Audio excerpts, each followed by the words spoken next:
Since the dawn of man, questions have been a vital tool in learning about oneself and the world around us. Questions arise, constantly probing us for introspection if we're honest, or an easy answer and comforting lie if we're not.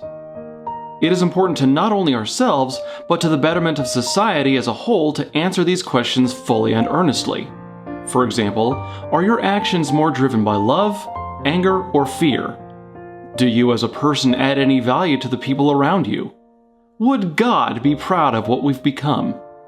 And of course, today's biggest question: how the fuck did New Moon gross $700 million?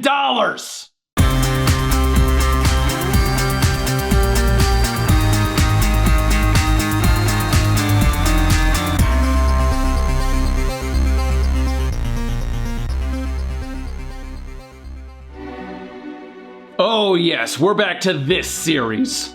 One of the most damaging events to the literary world in recent years, the Twilight Saga. I hate these books! Not only are the books among the worst documented examples of writing that you can find, but it was launched into international acclaim by a rabid and fanatical fan base. Perfectly good books get relegated to the background while these books get praised for some imaginary form of creativity. This series isn't even good enough to be called mediocre. And God help you if you point out the myriad of flaws in any of the books, because the more deranged fans, the twihards, will come after you with ad hominem attacks and the most laughable defense of criticism that you can find. New Moon was crapped out in 2006, just a year after the first book. And it reads like Meyer didn't hire an editor. The dialogue is schmaltzy, there are no characters, only puppets in Meyer's depraved fantasy, and the pacing is so slow that there's almost no plot at all. Now, I can deal with a slow pace. Samurai Jack often had very slow episodes, and that's one of my favorite shows of all time, but New Moon is on a whole different level. New Moon's story creeps along so slowly that it reads like fetish material for snails. Everything is so unpolished and unrefined that the entire book reads like a first draft. And after going through it, I'm not sure you can convince me otherwise. But of course, the first movie made a buttload of money by using the same strategy as Pure Flix and The Asylum. It cost almost nothing to produce and film these movies. Not accounting for publicity, New Moon cost only $50 million. And I'll at least grant the movie this: the special effects do look better than the ones in the first. Then again, anything would be an improvement over this garbage. New Moon hit theaters in 2009. After the dust settled and revealed the ruination left in its wake, we got to witness 4 Razzie nominations, endless mockery online, and the rise of Taylor Lautner's career, which then plummeted back into obscurity as soon as the series concluded. And yes, the movies and books did make a lot of money, but if financial success were any indication of worth, then I guess the Emoji Movie's a masterpiece! Now obviously, this book was a simpler one, meant for an audience of teenagers and soccer moms. Some people might say that I can't criticize this book because I'm not in the target audience. My response to that is, uh-oh, this book wasn't meant for me. Guess I'm not allowed to have an opinion on it. Still, I gladly welcome any comments or criticism that any fans of the Twilight series have to offer me. Mostly because I know exactly what to expect. Shut the fuck up. You're a fucking cunt. So just how dull and uninteresting is this movie? What can we expect at the start of the Team Edward versus Team Jacob debate? And how bad must this book be for me to declare it worse than the first one? Well, let's find out for ourselves as we make our way very, very, very slowly through Twilight, New Moon. Like, please end your fucking life, please end your fucking life. I really gotta emphasize, no one cares if you're alive. Things are off to a rough start as we see how they got the movie to its full 2-hour and 10-minute runtime. They cheated. The opening credit for Summon Entertainment lasts almost 20 seconds, and the title card is so slow that I'd almost think it was satirical. Oh, come on! It takes almost a full minute just for these 2 elements to pass by. No joke, this is the worst introduction to a movie that I can recall seeing. And none of this is even real content! We are not off to a good start! These violent delights have violent ends, and in their triumph die, like fire and powder. Those in the audience more familiar with Shakespeare will recognize that line as coming from Romeo and Juliet. It's the start of a very clumsy attempt for a thematic attachment to the play, which ultimately doesn't go anywhere or mean anything. It's mostly Meyer trying to show off how well read she is while shouting, "Hey, you know that Shakespeare story everyone likes? I can do it too!" We see Bella walk into a field, only to notice her grandmother standing across from her. Gran? Bella suspects that this might be a dream, which was awkwardly highlighted in the book. Gran had been dead for 6 years now, so that was solid evidence towards the dream theory. Edward shows up, standing in sunlight, and showing off his emasculating glitter skin, which worries Bella. Edward, don't. She'll see you. But it turns out it really was a dream, and that's not Bella's grandmother, that's Bella's reflection in a mirror. Bella wakes up next to a copy of Romeo and Juliet because the opening line wasn't overt enough. And it's her birthday, much to her chagrin. Is that a gray hair? No. No way. And we see that Kristen Stewart's wooden performance hasn't gotten any better. There's a certain nuance in having a monotone character. It can be done, but it helps if the character has a personality. As you are so fond of pointing out, Doctor, I'm half human. Well, it certainly doesn't show. Thank you. Bella, however, has less life in her voice than the goth kids from South Park. How'd you get so old so fast? I didn't. It's not that old. Bella drives her ancient red truck to school, where she meets her friends, numbers 1, 2, 3, and 4. They have no weight or impact on the story, so why remember their names? Now, Bella had twice as many friends in the book, and I honestly couldn't tell you one thing to set any of them apart. Cutting the extras was a good idea, since those other extras did even less for the story. How sad is it when a character's only defining quality is being extraneous? Edward arrives shortly after Bella does, pretending that he's in a shampoo commercial. Actually, I don't mind spending more for L'Oreal because I'm worth it. And judging by the lines his Volvo was parked on, that has to be an illegal parking job. Nice one, hero boy. I think 18 is a little young to start worrying about that. It's 1 year older than you. No, it isn't. I'm 109. Well, maybe I shouldn't be dating such an old man. It's gross. I should be thoroughly repulsed. Just like the rest of us. And this is followed up by Jacob, who just stopped by to wish Bella a happy birthday as well. Hello, biceps. You know, anabolic steroids are really bad for you. Well, I'm just filling out, Bella. You know, it wouldn't seem so drastic if we hung out more. I saw this the other day and thought of you. And next up for ignoring Bella's single wish of not being reminded of her birthday is Alice, Edward's sister and overacting psychic. I thought I said no presents. I've already seen you open it, and guess what? You love it. You're gonna wear it tonight. Our place. You won't hear me say this about our main couple, but can Alice rein it in a little? She is obnoxiously preppy. In class, we get even more Romeo and Juliet shoved in our face as everyone watches one of the movie adaptations. Gee, it's almost like they're trying to make a connection or something! Seriously, this is the 4th mention of Romeo and Juliet, and we haven't even hit the 10-minute mark. Lay off a little! I hate being celebrated. There are worse tragedies. Look at Romeo. He killed his true love out of sheer stupidity. Yeah. I do envy him one thing. Juliet is like perfect. If you like that obviously beautiful sort of thing. Not the girl, the suicide. Are you fucking serious? Why would you say that? Yes, Edward. Why would you say that to your vulnerable girlfriend and to an impressionable audience? Look, I'm not saying that Edward is trying to glorify suicide, but his sole reason for considering it was apparently Bella getting attacked by the wannabe Hemsworth brother from the first movie. That makes him look reactionary and melodramatic. I know Romeo and Juliet is touted as this wonderful romantic tale, but it's really about 2 teenagers who got caught up in their hormones and kill themselves when they can't get their way. The whole play takes place over the course of a few days. Meyer's obviously trying to take large accolades for herself, but her interpretation was born from a cursory glance at the play. Oh, here will I set up my everlasting rest, and shake the yoke of inauspicious stars from this world-wearied flesh. Eyes, look your last. Arms, take your last embrace. And lips, know you the doors of breath Seal with a righteous kiss, a dateless bargain to engrossing death. She doesn't understand Romeo and Juliet, or subtlety, or nuance, or character, or pace. The real tragedy of Romeo and Juliet isn't that these star-crossed lovers couldn't be together, it was that a long-standing familial feud led to the deaths of two children who got caught up in their parents' drama. Meyer's every attempt at mimicking other literary works just makes her come off as a snob with only a sophomoric understanding of what she's plagiarizing. Apparently, Bella's initial disgust wasn't enough to dissuade Edward from explaining his suicide plot. The Volturi are a very old, very powerful family. I guess they're the closest thing to royalty my world has.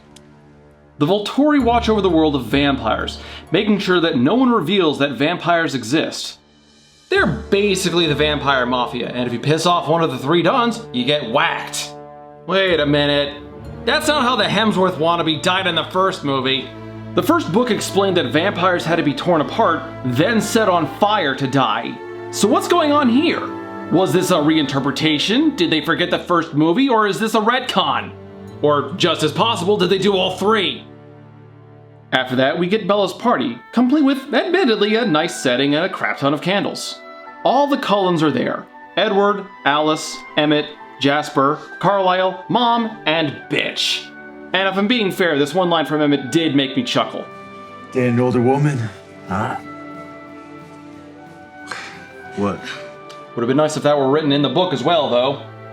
And if I may go on a tangent about Meyer's writing, the movie made one very minor change that solved an amusing research problem from the book. Happy birthday, Bella. Thanks. Meyer once said that the great thing about fantasy is that you don't need to do any research.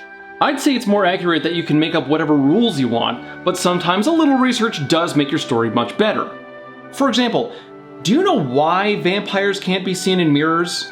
There are a few theories that go around, like how vampires don't have souls. Personally, I don't buy that, because do you know what does show up in mirrors that don't have souls? Literally every inanimate object in your house. Also gingers. However, it used to be said that mirrors could ward off evil, and that was because of silver. I see that you have grown desperate enough to sell off the prized family silverware. How could you tell? These are exact replicas. Had this fork been real silver, my hand would have burst into flames upon its slightest touch. Old mirrors used to be finished with silver, which gave them their reflective surface. Since silver is a pure metal, and vampires are unholy monsters, the silver would reject their image, and mirrors would not reflect them. Now, why do I bring this up? Because in the book, Bella's camera wasn't digital. It used film. Bella spoke about needing to get her film developed, and she wondered if Edward would show up in her pictures if he didn't show up in mirrors. The problem there is that part of the development process uses silver nitrate to set a photographic image. And what's more, the use of silver in mirrors has long since been outdated. We generally use aluminum now. So Edward shouldn't appear in any photographs, but there's a good chance he would show up in a mirror. Meyer's book had it backwards. And since digital cameras don't use silver at all, Edward should show up in one of those photographs. And for Bella's sake, I hope so. Otherwise, those are going to be the loneliest birthday pics ever. The party goes awkwardly, given that the Cullens haven't celebrated a real birthday since 1935, as the book describes. But everything goes wrong when Bella gets a paper cut. Paper cut. You remember how Jasper can barely contain his bloodlust?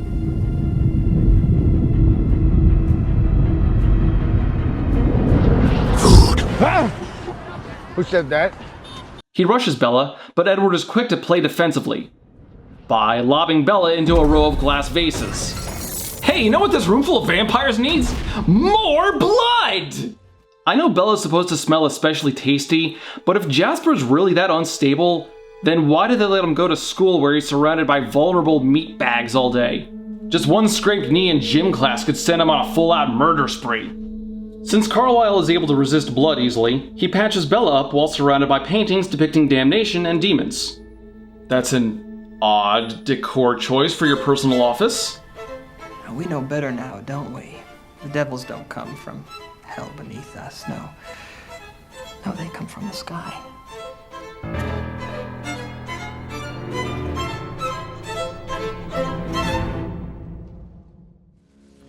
but it does prompt the conversation towards the state of vampires in God's eyes.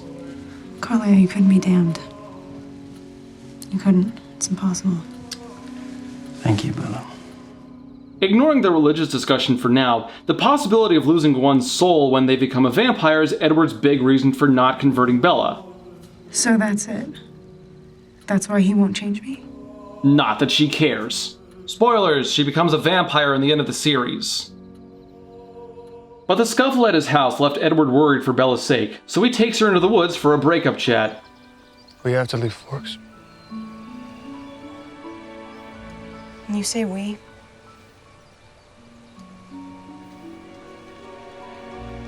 I mean my family and myself.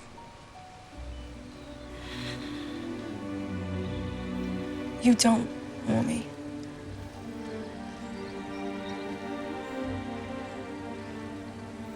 No. I can relate. But if it's not too much to ask,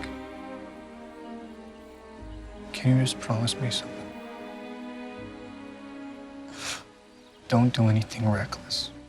You mean like dating a vampire who wants to eat her? I belong with you. You belong in a psych ward. True to his word, Edward leaves Bella alone in the woods. And the first thing she does after being told not to do anything reckless is get herself lost in the woods after dark. Bella collapses at the base of a tree and wakes up in the arms of a shirtless man who isn't Jacob Black. Charlie. Why is he shirtless? Why is Jacob the only one looking at him funny? Who else thinks that this scene has really not aged well when you consider that you have an unknown man who isn't fully dressed carrying an unconscious girl from the deep dark woods after she's been missing for several hours? Wow, that got dark fast. The next scene we get is Bella not quite coming to grips with the breakup. But odd as it may seem, I actually kind of like this scene both in the movie and the book. The movie gives us a rotating camera while Kristen Stewart blankly stares out a window. It does do a good job making her look hollow and depressed, and the changing scene outside the window is done well. The moment is slightly ruined when the movie introduces a running soliloquy that wasn't in the book, that being Bella talking to Alice via email. Alice, you've disappeared. Like everything else. Who else can I talk to? I'm lost. This moment was even better in the book because we were presented with a spread with only a single month listed on each page. October, November, December, and January all passed with this big blank emptiness, which was what Bella was experiencing.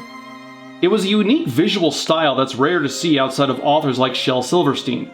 It actually had some degree of visual storytelling outside of literary interpretation, plus it was quick, simple, and to the point. So there you go. 8 whole pages that I liked out of this book.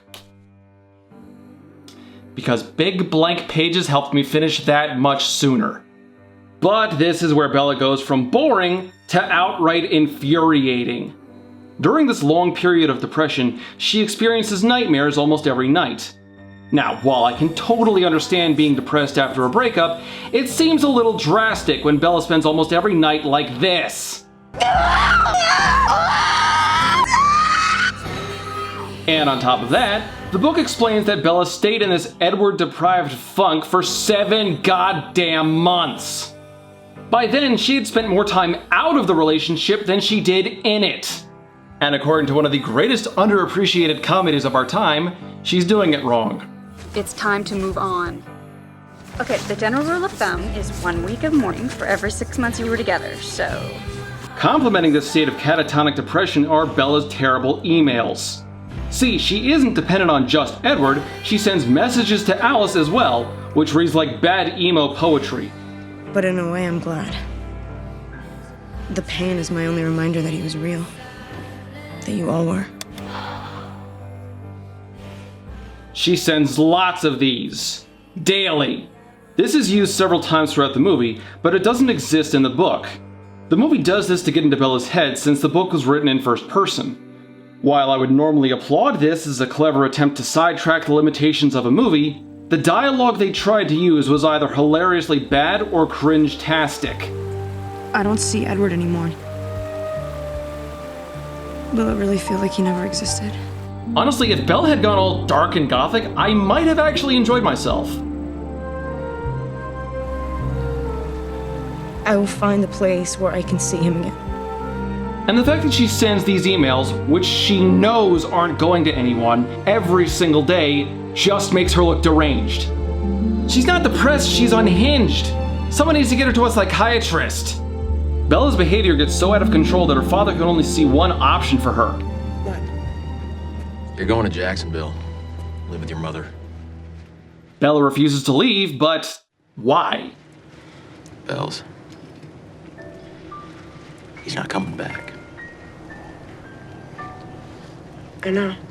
Then what's left for you here? By this point, Bella has no reason to stay outside of finishing high school. Her boyfriend is gone, she's distant with her father, and she's abandoned all of her friends. In the book, when Bella does ask one of her friends to hang out, her friend acts surprised and a little put off. Baby, I don't want you to leave. I don't. But just go to Jacksonville, make some new friends. I like my old friends. Well, you never see him anymore. I do. I'm gonna go shopping tomorrow with Jessica. You hate shopping. Now, the movie cut the awkward interaction with friend number 4, and they cut through the long theater scene, all the way to after the zombie flick. If you ask me, the more they cut from the book, the better. And they altered what happened next. Bella and friend number 4 pass by a biker bar when Bella gets a flashback to the night she was accosted by the thugs in the first movie. Keep walking. This is dangerous. And this leads us to the first of many, many hallucinations. Since the sudden rush of adrenaline let her see Edward, Bella tried approaching the bikers to see if it would work again, ignoring common sense and every video ever made on stranger danger. All right, we gotta take her. You promised me nothing reckless. You promised it would be as if you never existed.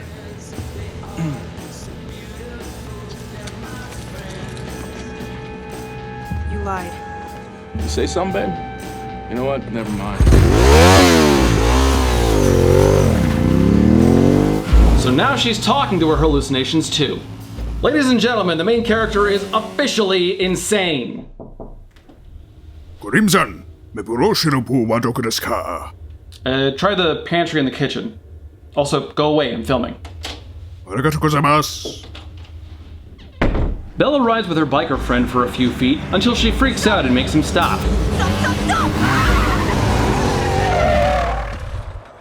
While this brazen display is idiotic, it's more engaging than what the book did. There, Bella just approached some guy in a bar, then left. No bike ride and barely any talking, just so she could hear the voice in her head clearer. Is this the movie admitting that Bella can't fantasize without some physical risk? Is this the book admitting that Bella doesn't have an imagination? But really, is adrenaline that necessary for her to see Edward? Plus, this ties into a shortcut the movie made for itself, which we'll get into later. And then Bella groups back up with friend number 4, trying to pretend like nothing was wrong. Hey, what the hell's wrong with you? Are you ready for this conversation? How about face punch? Face punch, yeah. Mike, hey, we're supposed to watch that. Remember the trailers, like, Yeah. punch faces. Guns, adrenaline. It's my thing. I don't know what's happening.